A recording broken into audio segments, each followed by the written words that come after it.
Welcome to Transatlantic Watch Party, the TikTok live / podcast that Dan and I do. And this week we will be discussing 911, episode 806, Confessions. Is that what it was called? I never pay attention to the title. I should, but that's, yeah. Well, I guess that is a good title for this episode. I thought the overall theme of the episode seemed to be bad relationships. Like, ending relationships was kind of a theme that kept coming back. A few divorces in the story here. There was one good relationship throughout, and that was Madney. Yes. That was an interesting counterpoint, I thought, to the rest of the stuff. We see all these other couples that are having a hard time, and our families rather, and then we see that family, and they're like, well, they're struggling too, but they end up with a good conclusion to that one, I think. Where do you want to start with this? I mean, as ever, shall we go through the episode? Okay. Beat by beat, line by line, as we tend to do. Oh, yeah. I didn't really make those into notes, but yes, go ahead. Well, yeah. Actually, I have a question for you. I think this should be the beginning of every episode. What was your chimney line of the episode? Oh, I didn't really have one, actually. I didn't. I thought of, there was one early on, but I thought, no, I won't write it down because there'll be a better one later, and I don't think there was a better. Because they got all serious, right? They got serious, and everything got a relationship with him and Maddie, and I'm like, oh, well, this is. But there was a good line in there. It's all right. I think I wrote it down for you because I wrote it down. There was the bit at the beginning where the lady was wandering around on the roof, and he was like, she's over the bag. She's not over the bag.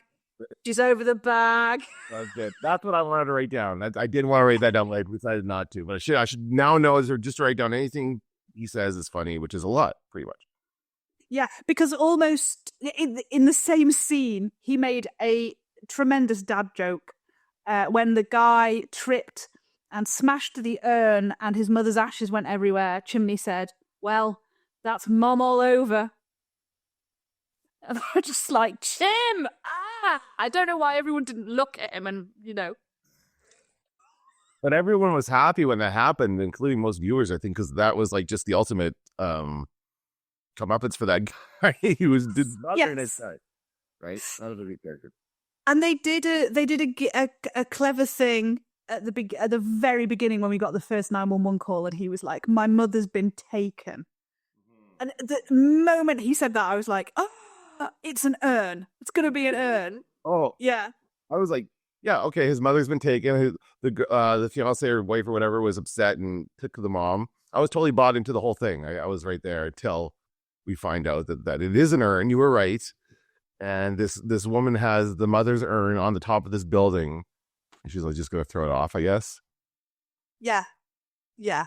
And then, of course, we find out that it's not about the mother at all. It's about the vase that she's in. It's the urn. That he wants to get the urn in there, as he says, inevitable divorce. And I was like, wow, this is a great relationship. Right, and that's kind of the theme of the episode, right? So that we have them; they're still married, but clearly at the end of their marriage, and they're about to get divorced. Then later on, we have a couple that has or is in the process of getting divorced, and that's really, oh man, I can't wait to get to that scene. Okay, keep going. Well, I mean, we can talk about that. We don't have to do it in order, so let's skip to them. Let's go thematically. They are another couple with a disastrous relationship. Yes. Now, did you recognize the actor who played the husband in that situation? No, I didn't. Oh, okay. Well, I wasn't sure. Like, he's not very well known, but he is Jonathan Silverman from Weekend at Bernie's is probably what he's best known for. He had a few hits in the 80s, and the biggest of which was Weekend at Bernie's, which him and his friend carted a dead body around for the whole weekend. That's the premise of the movie. Yes. The hit movie. I've never seen it. I mean, I just described it to you, and you really don't need to see it because that's the entire premise is people thinking that this guy's alive, but he's not because he died with this weird grin on his face. And then, yeah, Jonathan Silverman, and he had a sitcom, I believe, in the 90s. I don't remember what it was called. But yeah, I immediately recognized him. I'm like, oh, that's nice. I haven't seen him in forever. He hasn't been in anything in a very long time. Well, that's kind of disappointing to me because I suggested, and I don't know if you did it, but our mutual Rob, he provided us with 911 bingo cards. And one of the ones on the bingo card that I was doing for that episode was that guy guest star, and I didn't recognize any of them. And you would have been able to tick that. You'd have been able to cross that off. Yeah, I forgot to do that, by the way. I didn't do my bingo card, so sorry. I'll do it next time. You do yours, I'll do mine next time. Yeah, that was that guy. That is the guy for sure. Guest star, Jonathan Sultan for sure.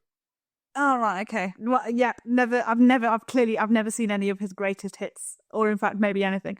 But yes, that was an absolutely brilliant scene. One thing as well, thematically, that I noticed between those two scenes in particular is everyone else in the 118 was wearing their normal uniform, their shirts, and Buck was wearing a t-shirt.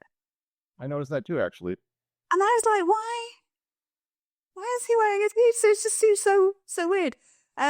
Also, I don't know. I made a TikTok about it earlier in the week, so you might have seen that. But the scene with the urn was actually shot for last season. Really? Yeah, and they cut it, and they used it for this one. And, of course, what's different this season is that Eddie has grown a moustache. So they had to CGI a moustache onto that man. What? Which is hilarious, given that he freaking shaves it off at the end of this episode. Like, darn, that's so fun. They could have just... So they did... You did that scene earlier to the episode and how to be there without a mustache. That would have been fun. Yeah, but they were doing all of this fantastic, like...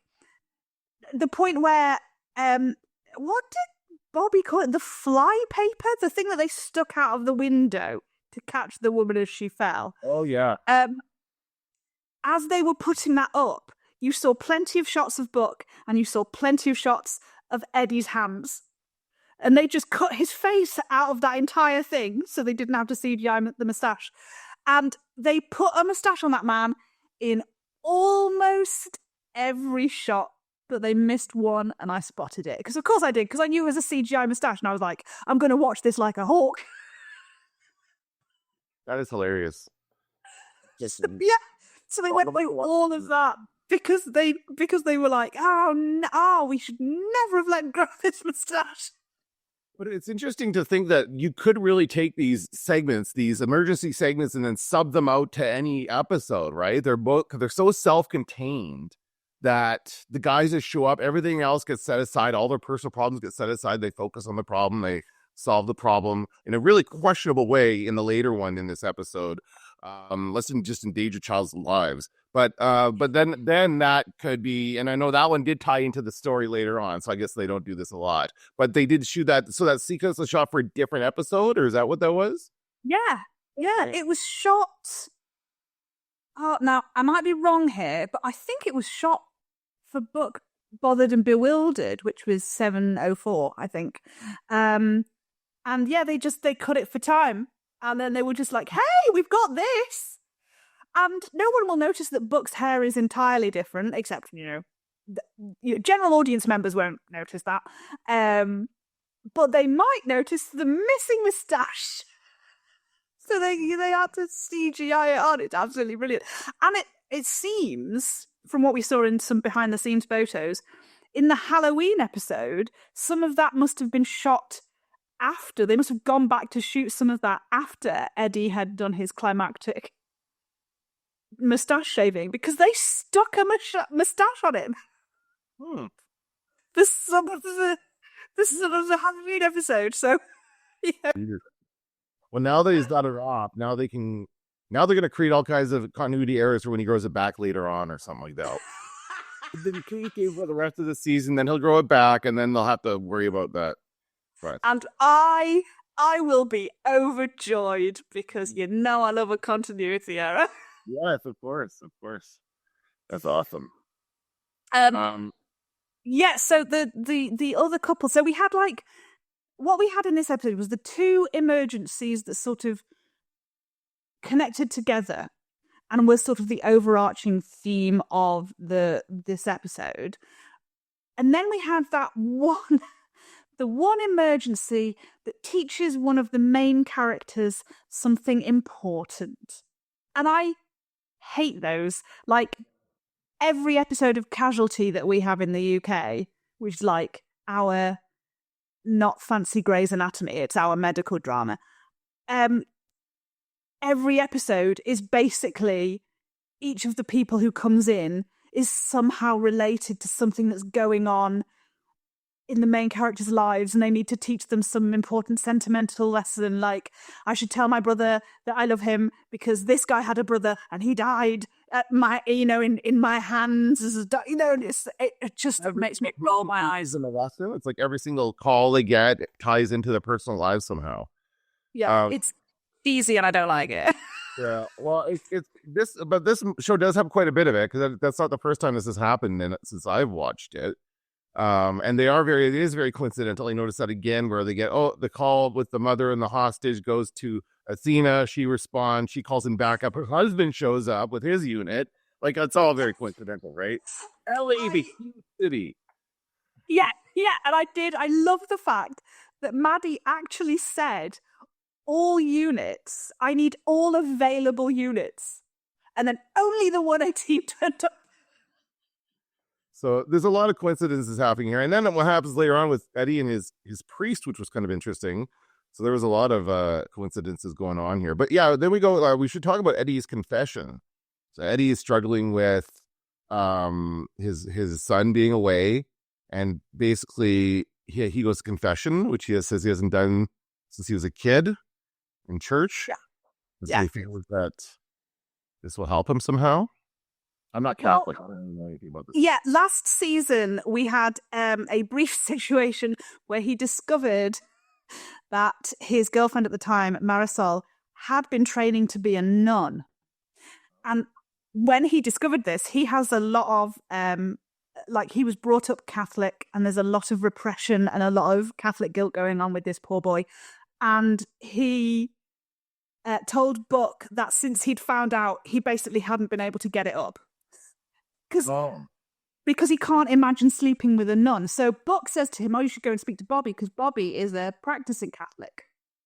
Okay. And Bobby says to him that he should go to church at that point in that episode, way back in season 7, near the beginning. And it's taken him this long to go to actually go to church. And the priest that we saw is somebody that we saw in the pilot episode. Bobby talks to him in the pilot episode. So he's gone to Bobby's church. Okay. And I thought he did it beautifully. Yeah, I was really impressed with his acting in that. He tears up in a really lovely way. Right, Buzzman. Tells a very confusing. Is it this scene or the scene later where he tells the guy about dating a woman that looks exactly like his son's dead mother and all that stuff? Was that later on? No, it's this one. That poor priest is sitting in that little box. First of all, Eddie tells him that he's lost his son, which of course the priest assumes means the son is dead. Yeah. Then, once Eddie has explained that that's not the case, he says, well, why did he leave? And he says, well, he walked in on me and his dead mother. And again, the priest is like, what is happening? Wasn't his mother looked like her mother? Anyway, that was hilarious. But also again, he's very emotional and had a great performance. And then my question was, and then we move on to Buck and Tommy on a date, I guess, having dinner. And my question from this was, who is Abby? But they answer that question later on. But also, you will have seen her in the pilot. She was actually who the show was originally sort of built around. She was a dispatcher, and she pursued Buck in what is possibly not a very legal way, because they were involved on a call together, and in the second episode, he lost his first person. He didn't save someone for the first time. And he was still like he was being interviewed on the news and stuff and called a hero anyway, and he was obviously hating it. And Abby saw him and was like, "Oh no, that poor hot boy. I should get his number off a file from work and call him and check that he's okay." Oh wow. And Yeah. well, did we know presumably after Tommy dumped her? I guess, Yes. but we learn now, right? Now, In the it's the first time we're learning this? Oh, it's our first time learning that it was this Tommy, but we knew that there was a Tommy because she mentioned him. Like her mom had dementia, and she would bring up Tommy. I don't think we ever saw her mum do that, but she talked about her mum doing that, and we didn't know it was the same Tommy. And as it turns out, the writers didn't know it was the same Tommy. They just saw the opportunity to put this in. But for weeks, we in the fandom have been going, wouldn't it be hilarious if he was that Tommy? And yeah, it was. It looks pretty funny. Yeah. I didn't even really get it at first. I'm like, wait a minute, because of course I don't know the background here and know who Abby is. But even after Buck had to explain it to people, right? That helped me understand what was going on, because he had to kind of go to, who did he talk to about it? Maddie and Josh. Yes, that's right. Yeah, and so yes, and Josh was gave him some advice, right? Now, speaking as a non-queer person, I know I'm very aware that it is not up to me to decide whether that's a good speech or not. But I've seen other queer people complain about it, so I feel like I'm allowed to at least say I didn't like it because it was all about Glee, which is of course a Ryan Murphy project, so it just felt really like self-congratulatory. I thought that. But also, the way he talked about it, the way he was like, you honor their scars, the people who came before you and fought the fights for your right. Like he was doing this big. Tommy was engaged to a woman for 2 years that he was never in love with. He did not throw the first brick at Stonewall. He was making it seem like it was a really big thing that like Tommy had achieved something. And I'm like, okay, I absolutely understand he didn't feel like he could be openly gay and he was going through stuff. Absolutely understand that. But Josh made it sound like that was some kind of activism. Yeah, it was pretty dramatic. I got what he was saying. I didn't know that Glee apparently had. I just wrote, did Glee have this impact? Like I saw a few episodes of Glee, and it was a fine show, I think, but I didn't know it had this. Like, how would it have had this impact on queer culture? I guess because I suppose.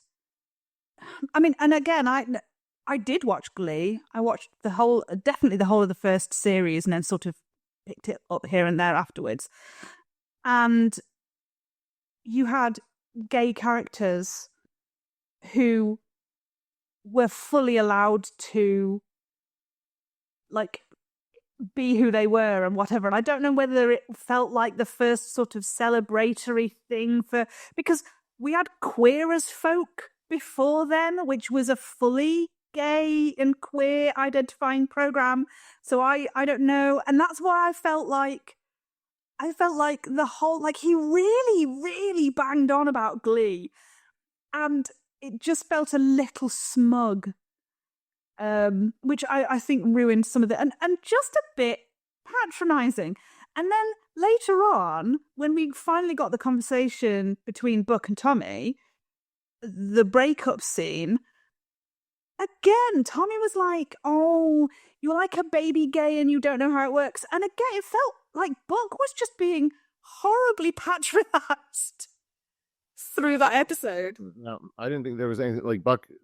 I didn't understand what was going on there. It was weird that they turned that around so quickly. It was like you think this is a great moment. They're going to, move on to the next stage of their life and that kind of stuff. And then he just turns around and says, "Nope, that's not what I want," and ends it. Yeah.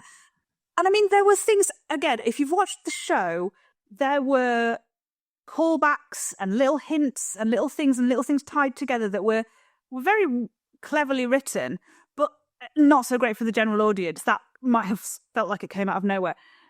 But if you really, really go through the show with a fine tooth comb, like some of us incredibly sad people do, then there was so many little lovely moments. Not lovely, it's a breakup, it's sad, but there were so many little moments that sort of tied into the minute Tommy walked through the door and said, I have a great parking spot, let's Uber to the movie. Their first date went a bit wrong because Eddie turned up and Buck didn't want to come out to him. And Tommy was obviously not terribly happy about that. And he made what I think is a very rude and mean-spirited joke about a wardrobe. So about being in the closet. That fortunately Eddie didn't pick up on. And then just left Buck on the side of the road. He just said, like, Buck thought the date was going to carry on. And the Uber turned up and Tommy was like, oh no, this is my Uber. We're not going to the movie. I don't think you're ready. Just because he wouldn't come out to his best friend on his first date with a guy. So when he said like movies and Ubers, I was like, he's going to leave it. Okay, well, good on you for picking that up. That was probably deliberate, I'm sure. But yeah, that turned quickly, and I guess I understand where he's coming from, but it's still, pretty shitty for Buck. Yeah, it's very patronizing. He is a fully grown man with a number of relationships behind him. Now, having said that, Buck does not have a good track record with asking people to move in, because the only other person he's ever lived with is his girlfriend Taylor, and the only reason he asked her to move in is because he kissed someone else. So when Josh was giving that speech, Buck is so, he so needs to be loved and needed and wanted because of the relationship he had with his parents, because Abby, she dated him through that entire first season, and then she left. She went off to discover herself in Europe and never officially broke up with him, and then turned up again 2 seasons later with a fiance. Like, he feels like he's always being left. Everyone leaves him, and so he's kind of a bit like he wants to get to the stage of a relationship with people that solidifies things that he's secure in.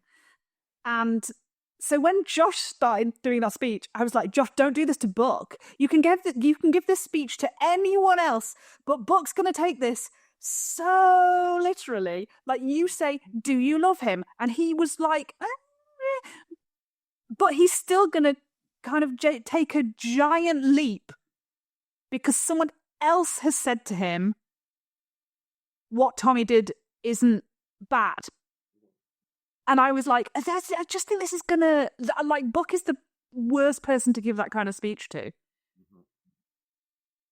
But also in the bit where they were having their 6-month anniversary, because I won't call it an anniversary because it's not, 6-month anniversary dinner, and Tommy got him a present, and the present was Lakers tickets. That's basketball. Buck hates basketball. Did these people, did they never talk to each other?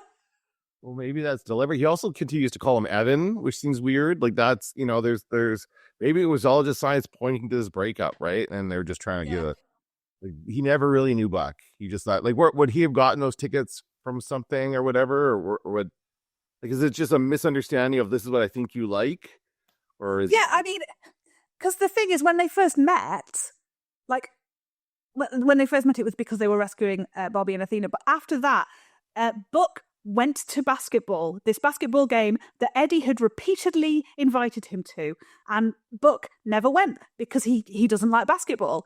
And then Eddie started talking about Tommy all the time. And like, Buck got really jealous. And so he went to play this basketball game. And so maybe Tommy was like, oh, he's here, so he likes basketball. But then they've never discussed anything further. Like, do they not like hang out and watch games together at home? Has Buck never felt comfortable enough to say, do you know what, I'm not really into basketball? Or has he told Tommy, I don't really like basketball, but I'll watch it for you because I like you? And then if that's the case, if he had said that, then that 6-month anniversary present is a present from Tommy for Tommy. And Buck would even know that. So that whole thing, like I say, that relationship was just whiplash central for me. Because in their meal, I was like, these two have never talked. They don't know each other. There's no like real deep connection here. And then when Tommy walked out, I was like, oh, it's this. It is. It was. And he looked surprised too. Like it was really an interesting breakup scene in that clearly he was coming in there ready to go to a movie, like they're going to go on a date. And then by the end of the conversation, they were broken up. And I'm sure that happens in real life. That does seem very. Yes. Yeah. And especially because, I mean, Buck did drop that on him, that move in with me. And I can understand why you would immediately go, okay, well, I don't want to do that right now. And then it sort of makes you realize why you don't want to do that. And that you probably never want to do that. And therefore you should probably get out. Once you make that realization, yeah, that's you don't really. We should talk about the other rescue scene, which is the one that teaches Eddie a lesson. And that's like this kid who gets stuck in a pipe. It's just stressful in general. That whole household, the parents are yelling, and this kid just wants to eat his cereal in peace, or what was he doing? I don't remember what he was doing. I think he was like playing with Lego or something. He seemed to be like building something. I'm not sure. But also interesting that you say that taught Eddie something. For me, that taught Chimney something. Because he went back and told Maddie about it and was like, this is why we should have a kid. Yeah, maybe that's because then there might be a kid to get stuck down a pipe and G will be able to save them. I don't even know. Yeah, I don't know how he got to that logic. I don't know how. Like, I want to sit here and brainstorm other possible ways they could have saved that kid without sticking his brother down the pipe after him. Because there's no way they would do that in real life. They're not going to endanger another child's life to get this child out, right? Like, there's got to be something else they can do. I'm just like, stick a rope down there, tell the kid to grab onto it and pull him out. That seemed pretty straightforward to me, but I guess that probably wouldn't work. I don't know. Yeah, but like what I did enjoy was when they went, oh, we're going to have to send someone down there. And Eddie looked at Bobby and was like, because that's what happened last time. Eddie went down into the well. And I was like, Eddie, like, have you seen, I'm concerned about how small you think you are. You're not getting in that pipe, man. Well, didn't he say that? He's like, I can't fit in there. I'm not going in there. No, it was Bobby. Bobby said, I don't think you can fit this time. So anyway, yeah, that was quite funny. But yeah, they end up sending this other kid down there to pull his brother out. And they didn't show, like, I was waiting for them I thought they were going to pull them out and for him to be holding on or whatever. And they didn't. They just kind of cut away. And when they cut back, they just cut to the younger kid coming out of the well. I'm like, wait, did that kid get ahead of him in the pipe? No, you do see he is still in shot. He is still. Is he? Okay, the elder brother. It's a bit weird because he's upside down and you can't really see because he's got that sort of beige corset on as well. So he sort of blends in, but he is there. And he had he put the blue strap around the kid's shoulders to help pull him up. But yeah, I also thought that other kid was too big. Go down there. I was like, this is just, I mean, obviously it wasn't going to end horribly. We know what the show is. But it was one of the ones that I do kind of expect that guy on TikTok who inserts himself into the show. I kind of expect him to do one of those. Mm-hmm. Why are you doing this? But also, why, if they're having the pool built, why is there either not something around the hole in the ground, or at least a cover over this bloody drain pipe they found? Yeah, they're just leaving it sitting there open, and anybody can walk in. Like, that's just a lawsuit waiting to happen because anybody can wander it. Really? Yeah, absolutely. But I think that they were having problems with their contractor anyway, because they said that the pool was going to be done by like July and it's now November. And I think that this drain pipe was probably one of the reasons why they haven't done it. Like, they're like, oh, I don't know whether we can get rid of this, and, or planning, and I don't know how things work. But their contractors should have covered that and protected the area around, there. So I think they could be coming into some money. That's true. And getting their pool done quicker. So I think it's worked out well for everyone. Okay. And the kids are okay. The kids are fine. Just a little bit of trauma. They'll get over it. Yeah, but I mean, trauma that ended well, because now, like, his big brother is officially his hero, and his big brother learned the lesson that he should always give in to his little brother, or his little brother's gonna like nearly die. Yeah, maybe some OCD is going to develop in that older brother, and I'm concerned about that. Could be. Yeah. And then we go, and we didn't actually talk about the emergency that happens in the divorce settlement meeting, where We're so gross. It was pretty gross. It was shocking to me. I was like sitting there watching this, going, "Whoa!" Not. I mean, I watch like horror movies. I watch a lot of them, but I did not expect that coming from this show. And this is like network TV, right? It's like they're just in a show. Someone's intestine coming out like that. All right. And we got one of the classic 911 phone calls. My ex-husband spilled his guts. And then when they came in, she said, I hate his guts. I don't want to see them. Yeah, that was pretty good. Yeah, that was I was really mad at the woman, though, that, like, the fact that he sneezes when he lies. Well, I would be more concerned about that condition than the guts, because that seems like, how does that work? Exactly. He sneezes when he lies, so it's like an involuntary nervous thing, I guess is what they're saying. It's weird.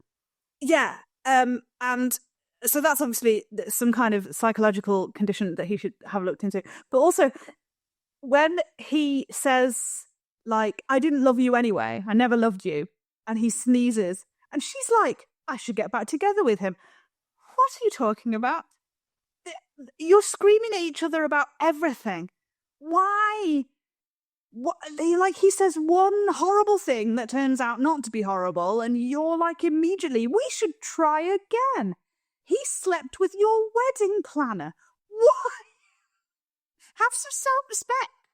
Yeah, and then he immediately promises to never cheat on her again, and then sneezes, and then she's like, "What the hell?" So I mean, she deserves what she gets. I'm sorry, that's just a whole situation. Yeah. But that was a gross call. It was, and I can't think of, like, I mean, we have had like a tapeworm that was pretty gross, and obviously we had the turned around cheerleader. But, like, we don't get a lot of sort of body horror on the show, and this felt very, like, this could have been in the Halloween episode. Yeah, it could have been. There's the gore chimney was looking for last week. That's hilarious. And I don't like the idea that you could have, like, your appendix taken out, and then when you sneeze, your guts will come flying out of your belly. I don't like that. Well, I guess they say the incision reopened. There's got to be more to it than that. That's not the only reason. Or he's just been lying so much. He's sneezing so much because he lies so much. And that causes him to spill his guts. Yeah. The symbolism. Oh, absolutely. I'm just seeing if did I have any... Yeah, my only thing about that... The only other thing about that scene was, again, why is Buck in a T-shirt? And then between these, we've had a couple of manly conversations about potentially having another baby. And wait a second, we just got some information in the TikTok live chat. Ante says, is that the spilling your guts story is based on a real story? Because that's horrifying. Yeah, that's right. Okay, well. Oh no, I don't want to. Oh, that's awful. But yes, so we have the Madney conversations about potentially having another baby, and they are like, the first one is sort of a nothing. You know, she's like, oh, it would be nice for G. You know, she misses Mara. We could have another baby. And then you get the scene with them in bed, which I thought was so sweet when she was like, seriously, do you want me to read you a story? And he went, did I wake you up? And she went, well, that would imply I've been asleep. Yeah. And I thought that was like a great little relationship moment. And he has concerns because she had terrible postpartum depression. She left the show. There were like in series 4, there was a whole swathe of episodes that she and Chimney weren't in because she ran away. Because she thought that she was bathing G and she like was exhausted and sort of dropped G in the bathwater and was terrified that she was going to hurt her. So she literally just took her into hospital, said, please check she's okay, and like left. And walked into the ocean. But she got out and she went and she got help. But Chimney didn't know where she was and she wouldn't talk to him. And it was a horrible moment. It was a horrible time for everybody. So Chimney is obviously going to be concerned. And I liked their conversations that they had about that. That she was like, that he was honest about it scaring him and she was honest about it scaring her. And them setting boundaries and having ground rules and like, if you're sad, you need to talk to me, which is great advice. It really is. And I've never suffered from postpartum depression, but I have suffered from depression. And my problem was that as soon as I got sad, I thought I wasn't worthy of help. And so it's a really difficult thing, sometimes to ask for help. So I hope that he's able to sort of keep on top of that if he is worried. But I liked that she was like, I don't want us to treat this like I'm fragile and that it's a bomb that's waiting to go off. I want us to treat this for like what it is, which is joy. And then, and that was after we found out she actually already was pregnant. And so now I think they should have a baby girl and they should call it Joy. I thought that's what they're getting at with that. I think they will name that baby Joy. Yeah, that was nice. And I was like, when he says, why didn't you tell me? She's like, I thought I was. I'm like, no, she wasn't. Just tell him you're pregnant. Don't tiptoe around that subject. Are you a terrible person?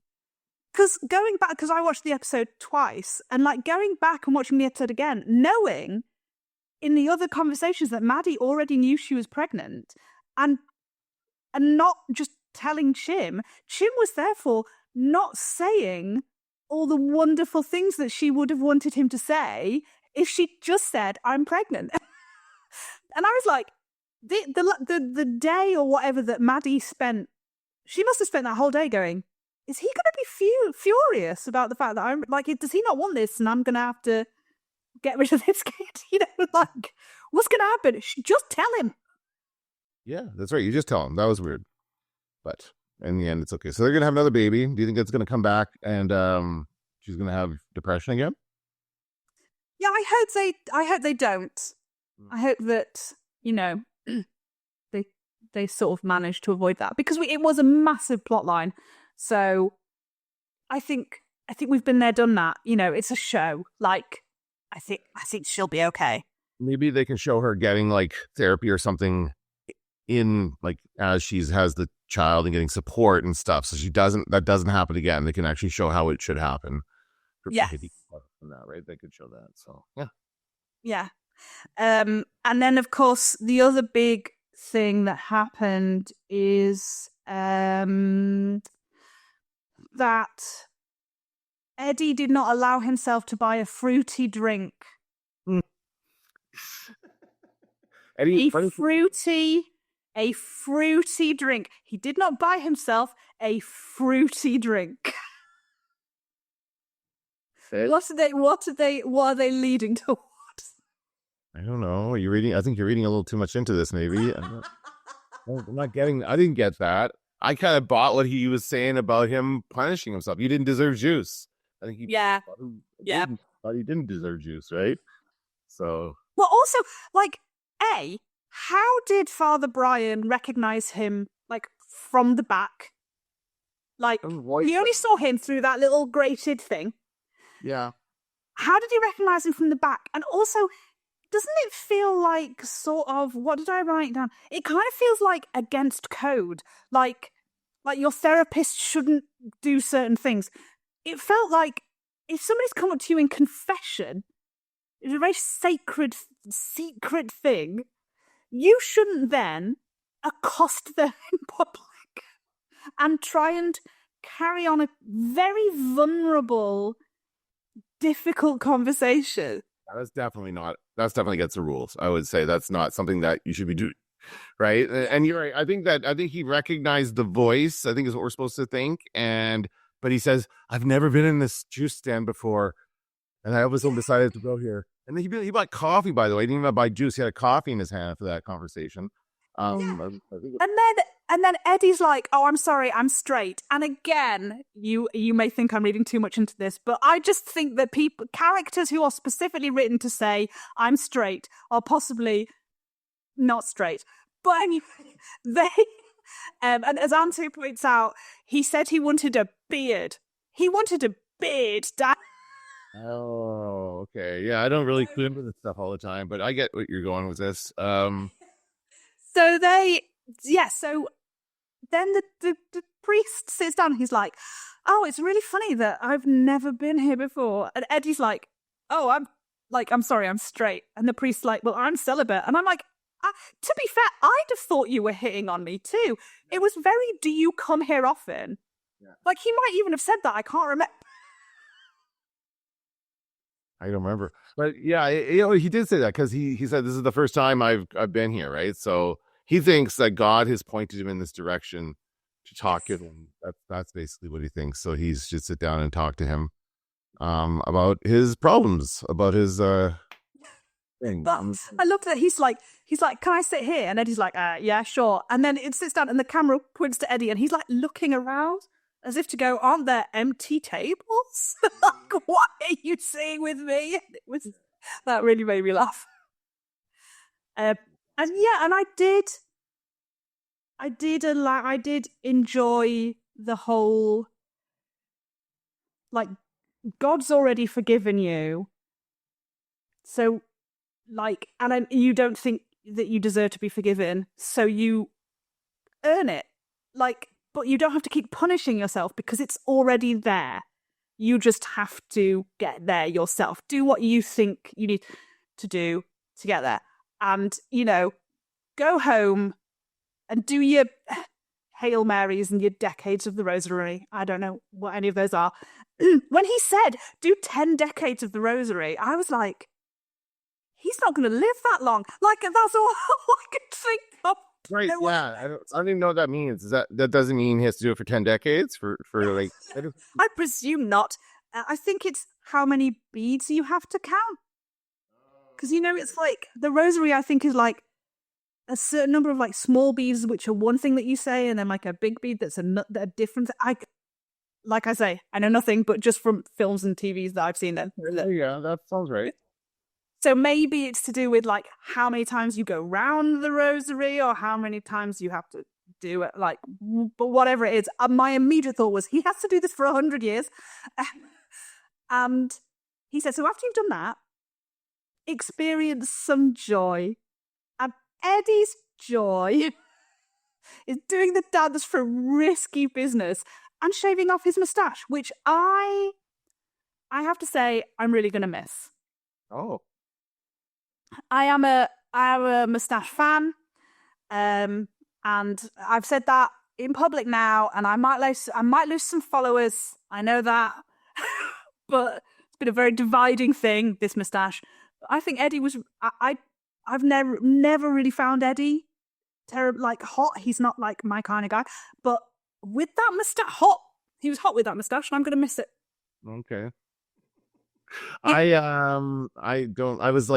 just kind of treat the removal of facial hair as a tragedy because I like to keep mine, and it's always sad when a guy decides to shave it off. But I thought it was funny. It did remind me of my dad had a mustache, and he used to, every once in a while when I was a kid, he used to shave it off, and he would look really weird because I was so like used to seeing him with a mustache.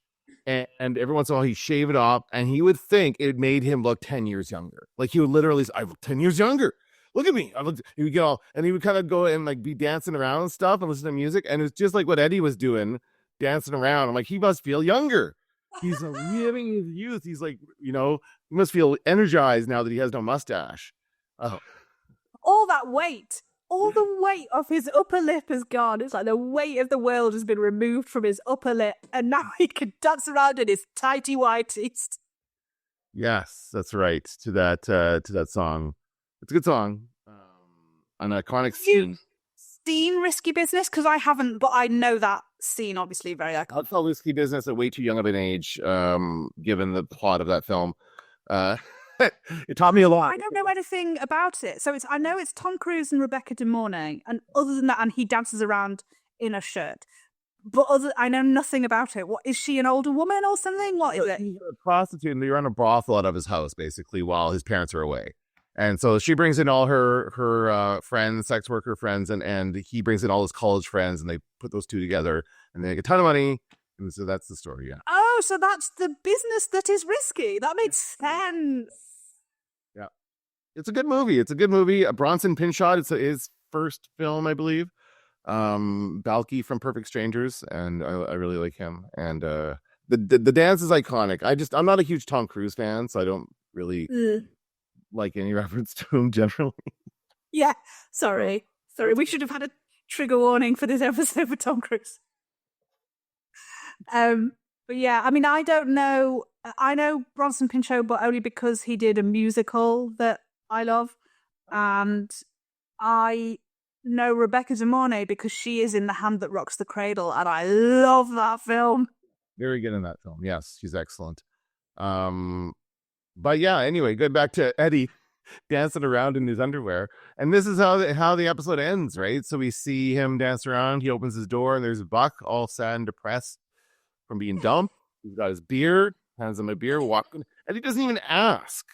He's just listening to the music, and Eddie seems like he's like, all right, I'll have a beer, sure, why not? And he's like having a good time, and that Buck's broken. He's just completely devastated, right? But the way he didn't say anything, like he opens the door, he's not, because of the way the shirt's falling, you wouldn't even know he was wearing pants. Like, he's just legs out, having a great time.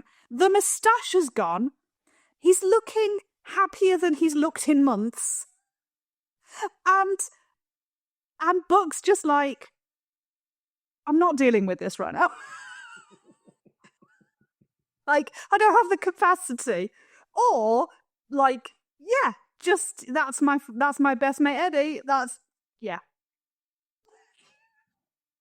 But the shot of them sitting on the couch at the end of the episode, I really loved. I thought it was, and the fact that Eddie climbed over the back of the couch to go and sit on it, just a little bit more joy for Eddie. And they had, yeah, like Buck just like disassociating, and Eddie like just living his best life. Yeah, it's gonna, I thought it was a lovely final shot. Just sort of the difference between them. Yeah, it shows the breadth of human experience, right? It shows like these two characters come like, and that's what they always talk about when it comes to screenwriting and story writing is you want to make sure the characters' experience change, have gone through something and are a different person now as a result of the experiences they've had. And so these two characters have experienced something very different in this episode. And they've now, they're at opposite ends of the emotional spectrum, right? They're one's very, very happy, one's very, very sad. Now I'm sure that's going to change for each other once they start talking to each other. We're not going to see that probably, that scene, but yeah. I don't know. So do you think, let me ask you this. So you think that Eddie is bi at the very least? Is that what you're trying to say with all these fruity jokes and stuff? I don't think that he's bi. I think he might be fully gay. Oh, okay. So he might be gay and then in denial about it then or something like that. Yes, because he has obviously had a wife and a child, but all through the other seasons, like the two women that he's dated have been absurdly hot. Like, they're just these beautiful, gorgeous women. And he just can't, like the first one somebody mistook her for Chris's mum. Just said it in the middle of a shop. He was like, "Oh, Chris was trying on a suit," and the shop assistant said, "Oh, let's find out what mum thinks." And Eddie had a panic attack and collapsed in the middle of the store. Like, just absolutely not ready to commit to anything, and it just threw him for an absolute loop. And when he broke up with her, it was very much like, I will eventually, Chris loves her, and I thought I would eventually love her, which is a horrible way to be in a relationship. If you're not in it with somebody, get out, because you're wasting their time, and I hate that. And then with Marisol, again, we had this thing, like, he asked her to move in, and then he found out that she was training to be a nun, and he immediately asked her to move out again. Like, she'd been there, she hadn't unpacked anything, she'd been there for like a day. He doesn't have good relationships with the women. Okay. And so I've always thought of him, total headcanon, I've always thought of him as demisexual anyway, because all we ever knew about Shannon was that she was his best friend. And so I kind of go, okay, so he has to know somebody and have that kind of emotional connection with them to fall in love with them. But the stuff with the fruity drink and the beard, and I'm like, if they did come out and say, that he was gay, I would not be surprised. Okay. But do you think that means they're going to go towards a relationship between him and Buck because they're such good friends, and they accidentally kiss or something? Is that something that can happen? Now, this is where you get into fiction. Well, no. It was something that I thought about whether I should even bring up on this podcast, because I kind of didn't want to lead you down any routes. But yes, I am a buddy shipper. I think that Buck and Eddie should be together.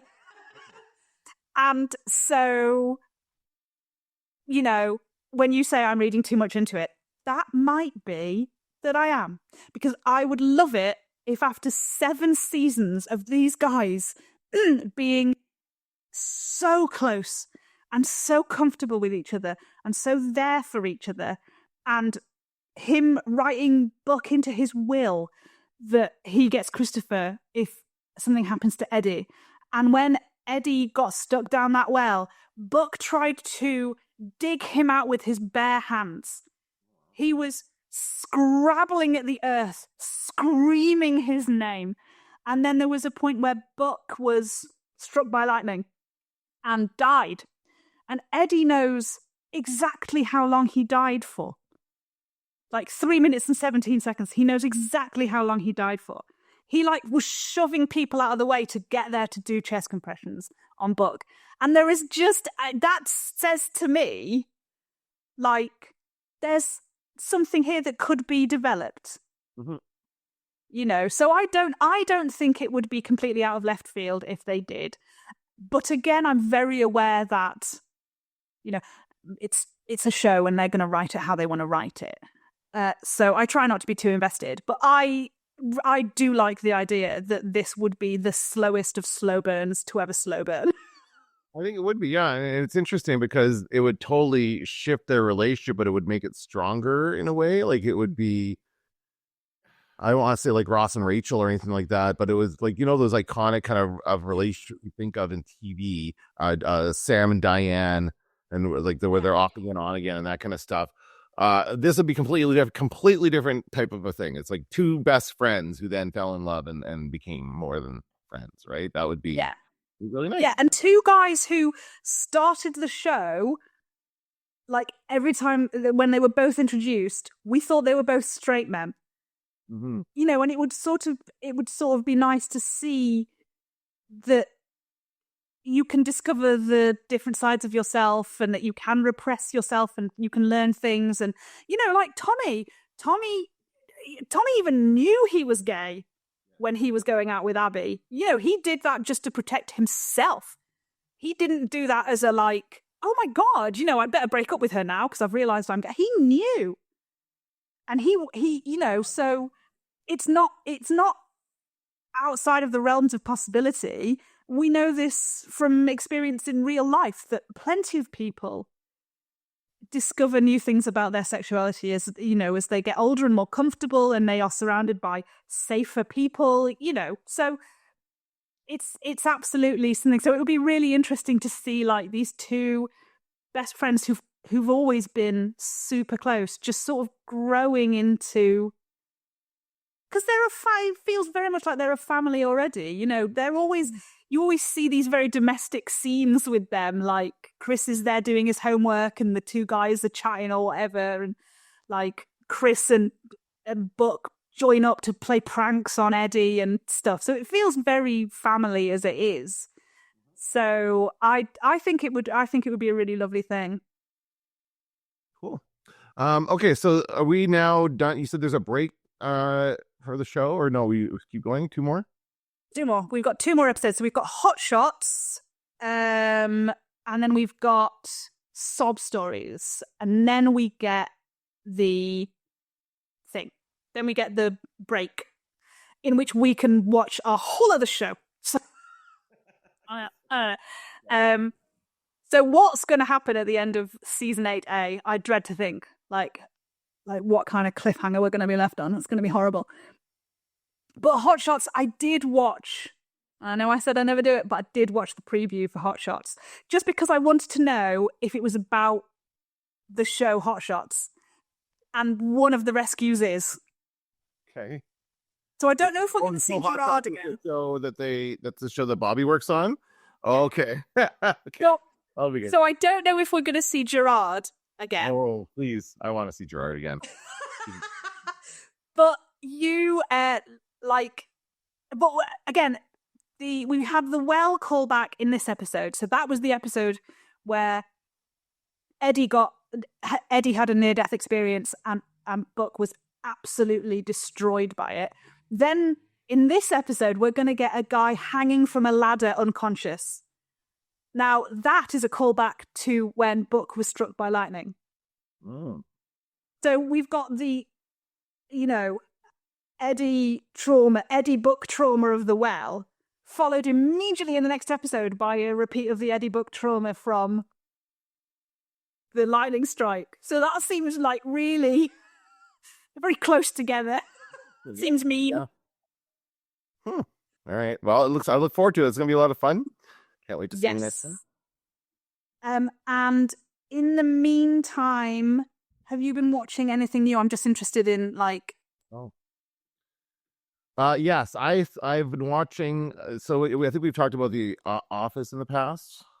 Yes, you said you were watching the Australian one. Yes, I did. I'm going to finish. It's only 8 episodes. I'm going to finish watching it. It's not great. It's not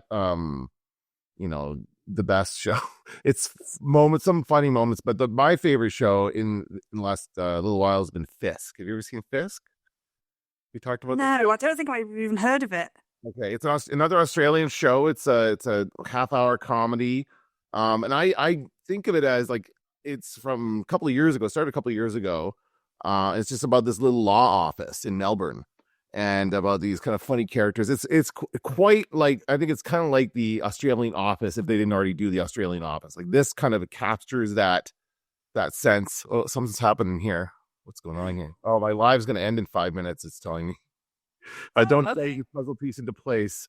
Why is it doing this? I have to like prove that I'm human now. It made me do like a captcha right there. It was weird. Oh my god. Yeah. You are very AI. I mean, I must admit, Dan, you know, the beard's too perfect. It's too perfect. You must be AI.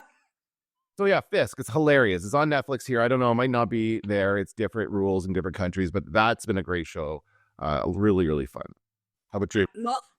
And I've been watching English Teacher. I heard that's good too. Yeah, so that's on Disney Plus. Yes, it's on Hulu. Yes, so Disney Plus Hulu. And I have been watching that. I'm like 5 episodes in, and I'm really enjoying it. It's just, it's just one of those things that's just like characters that you want to spend time with. Yeah, they're all ridiculous, but you just want to see what they're going to go up to next. And it's it's very sort of comfort showy. Okay. So I've been really, really enjoying that. I've heard been described to me as kind of like a raunchier Abbott Elementary. Because Yes. Oh. Yes. I mean, it's not like a mockumentary thing, so they've not got like a straight up sitcom. But yes, it's very much like it's got sex jokes and swearing and stuff in it. Yes. Yeah. Which, speaking of which, I need to get back to Abbott Elementary because I watched the first season and I need to catch up with the rest of it. Good show too. Yeah. All right. Well, this was fun. Let's get you off the live before TikTok decides you're not human.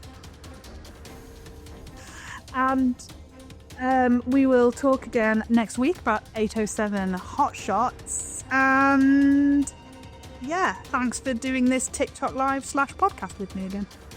Thank you. See you later. See you next week. See you next week.